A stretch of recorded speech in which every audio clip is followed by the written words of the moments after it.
Hey y'all, I'm James Wright and welcome back to Wizards News. Today I want to talk to you about battling a fortress with a bunch of people. Now this can get confusing, but let's dive in and take a look at it.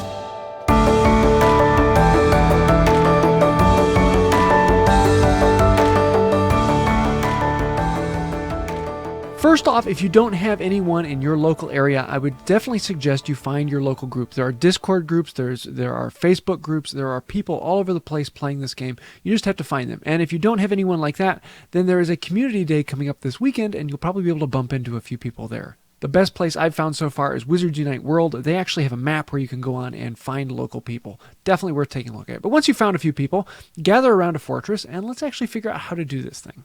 Now, it was my intention to have video footage of us all standing around playing, but unfortunately the footage I shot for this, I accidentally deleted it, so you're going to have to be stuck with this face right now.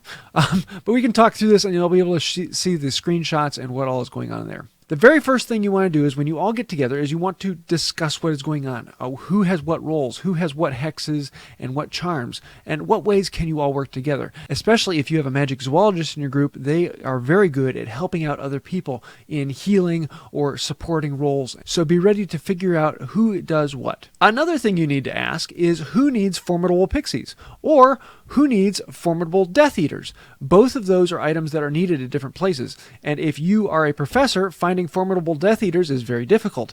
If you are a magizoologist, then finding formidable pixies is very difficult. So figure out who needs what. And that way you can plan it ahead of time. Say, hey, I need formidable pixies. Hold off. Don't anyone else take those and let me fight the formidable pixies. And that way you can actually complete your tasks as a group together. Once you have all of those roles figured out, then you actually need to put on your Barufio's Brain Elixir. I'm saying this because you will forget it, and everyone does. So open up your suitcase, go down, open up your vault, turn on your Brain Elixir, and you'll be much, much happier because you do get more XP from groups than you do from solos. If you have all 5 people, it is twice the value. So if you have your Brain Elixir and you have all 5 people, that means you're getting 4 times the normal XP from doing a challenge. Now that everything has been figured out, you have your Brain Elixir on, let's actually jump into the fortress and pick our level. You all need to be picking the same level. You can't play in different levels at the same time. So all of you need to work together. This time we decided to do Ruins level 4. And here you can see there's an icon down here. The number beside it tells me how many people are currently waiting to get in. So if I am playing solo and I'm walking along and I open a fortress and I see someone's already in there, I can jump in and join them. The other yellow icon there means that there is someone in there who is my friend. And that's where you get the XP bonus, is they have to be your friend. So if you see the friend on there, that's the one you want to click on and jump in. If no one else is in there and you're the first one, then well, you get to pick and then everyone else follows you. So once you picked your chamber, then you can pick your runestone, and everyone can pick different runestones. The runestone you pick determines what the difficulty is. If you notice up here right now, the difficulty is 566 with the 2 of us and 1 runestone. Another person then will hop in, and now the difficulty goes up to 863 because he has a higher runestone. There are more things going on. There are more people in there. That means the entirety of the challenge is more difficult. But that also means that you're all going to be getting more rewards because the more difficult, the better the rewards. Also at this point, you can see everyone in here and what color they're going to be given through the challenge. And then you can see the little identifier to see what is their profession. Now on Ruins Chamber number 1, you only have a 6-second window. So you have to be really quick if you all want to do that as a group. The deeper the challenges get, the bigger that window is.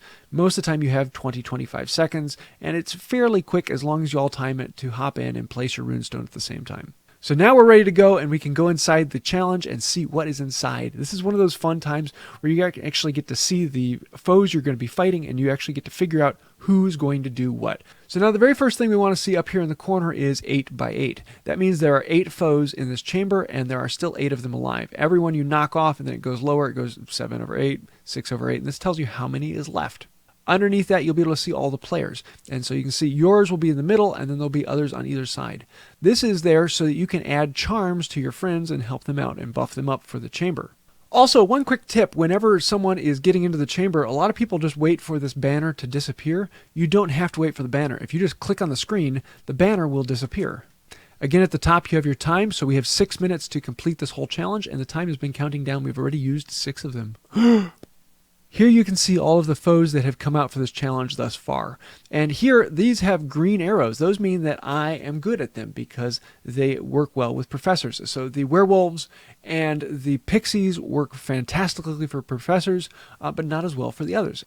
Next, over here with the teal icon, that is for magic zoology, there isn't an up or a down arrow. That means that they're normal. For professor, for me, it's not going to be that big of a deal, but they're not extra hard either. Underneath that, you'll see stars. 1 star means they're common. 2 stars means they're formidable. And they go on and up. There are 5 classifications for each foe, and every time it goes up in a classification, there'll be 1 more star. So if you're trying to figure out if that pixie is a formidable pixie or a common pixie, look at their stars. If there's 2 stars, they are a formidable pixie. And then there's a little number. That number is the overall difficulty of the opponent there. The higher the number, the more difficult they are. So if you have a really advanced player, you may want to give them the difficult person. Now in this case, because no one's looking for anything particular, we have 2 professors here, and these 2 are very good for professors, and this one is very good for magic zoologists. Oh, look how that works out. So now each of us have a person that we can get, and we can work on them.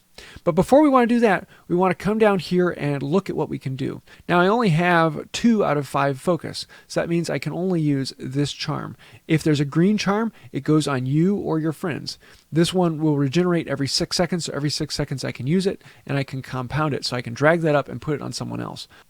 Now with my charm down here, the green one, I can actually add that to anyone up top. And so here you can see I added it to WizGo, and that will increase his stamina and help him last a little bit longer. And I can continue to add that on and increase their stamina over time. So once the battle is ongoing, it's just like playing single player. You pick an opponent and you attack them and you defeat them. Once you defeat them, then you go back in and you pick a new opponent and you attack them and you defeat them. And until everyone in the chamber is defeated, the challenge will continue on. But sometimes you'll come back into the chamber and you'll see some of these that are darkened out. That means that someone else is already working on that opponent. 2 people can't work on the opponent at the same time.